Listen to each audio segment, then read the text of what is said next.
ഒരു വാട്ടർ ടാങ്കിലെ വെള്ളം മൊത്തം ചൂടാക്കാൻ ഈ ഒരു ഒറ്റ റെസിസ്റ്റർ മതി. കേൾക്കുമ്പോൾ തന്നെ നിങ്ങൾക്ക് കൗതുകം തോന്നുന്നുണ്ടോ?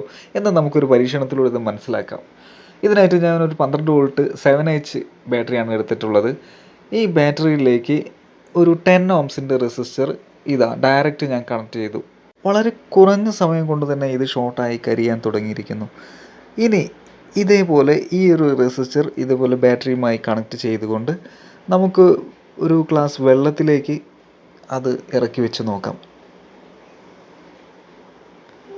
ഇതിനായിട്ട് ഞാൻ 2 ബാറ്ററി ക്ലിപ്പുകളും അതുപോലെ ഒരു സ്വിച്ചും എടുത്ത് ഇതേപോലെ കണക്ട് ചെയ്ത് എല്ലാം സെറ്റാക്കിയിട്ടുണ്ട്.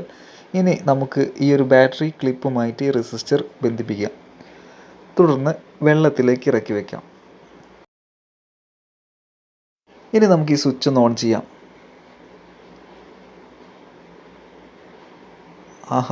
റെസിസ്റ്ററിന് പ്രത്യേകിച്ച് മാറ്റമൊന്നും സംഭവിക്കുന്നില്ല.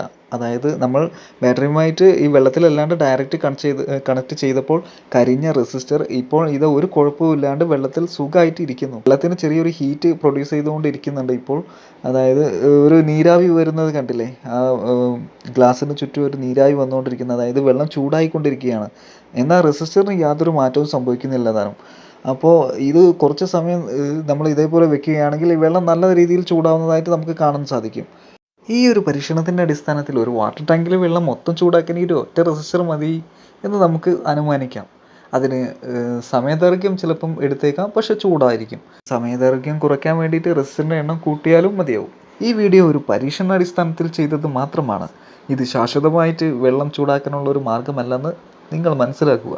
ഇതുപോലുള്ള പുതിയ ഇൻട്രസ്റ്റിംഗ് ടോപ്പിക്കുമായിട്ട് ഞാൻ വീണ്ടും വരുന്നതായിരിക്കും. അതുവരെ ഗുഡ് ബൈ.